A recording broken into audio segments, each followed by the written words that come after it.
Okay, our next group is the ester. So an ester is kind of a combination of an alcohol and a carboxylic acid.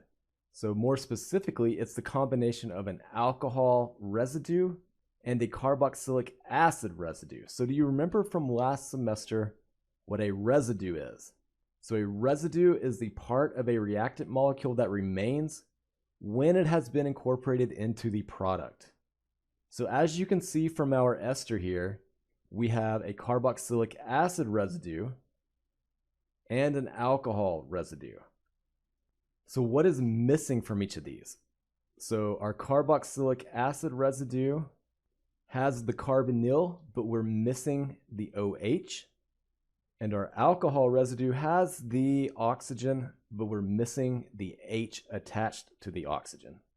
So here's a little preview for the next module, organic reactions. But when we form an ester from a carboxylic acid and an alcohol, we're also going to form this molecule right here, which is better known as water. Okay, so how do we name esters? So we're going to break this down into a 3-step process. Step 1, we're going to identify the alcohol residue and list the alkyl group contained in the alcohol residue. Step 2 is we're going to identify the carboxylic acid residue, take the carboxylic acid name, replace oic acid with O8. And then step 3, we're going to put it all together with a space between the words. So we're going to have the alcohol residue as an alkyl group, followed by the carboxylic acid residue with the O8 ending. So go ahead and pause this video and see if you can come up with an IUPAC name for the example on this slide. Okay, so let's start with step 1. Let's identify our alcohol residue. So I'm going to draw a little squiggly line between the carbonyl carbon and the single bonded oxygen. So everything below that squiggly line is our carboxylic acid residue. Everything above it is our alcohol residue. Okay, so let's go ahead and focus on our alcohol residue and let's number the carbons.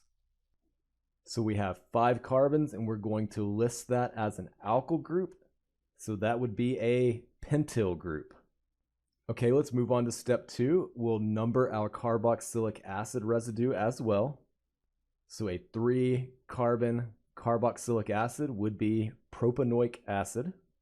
And we're going to drop the oic acid and replace it with O8. So the IUPAC name of this molecule is pentyl propanoate. Okay, so the last group we're going to talk about for module 1 is the amide. So an amide is a combination of an amine residue and a carboxylic acid residue. And just to hammer this point in, a residue is going to be the part of a reactant molecule that remains once it's been incorporated into the product. So go ahead and pause this video and see if you can identify which part of this molecule below is the carboxylic acid residue and which part is the amine residue. All right, that is correct.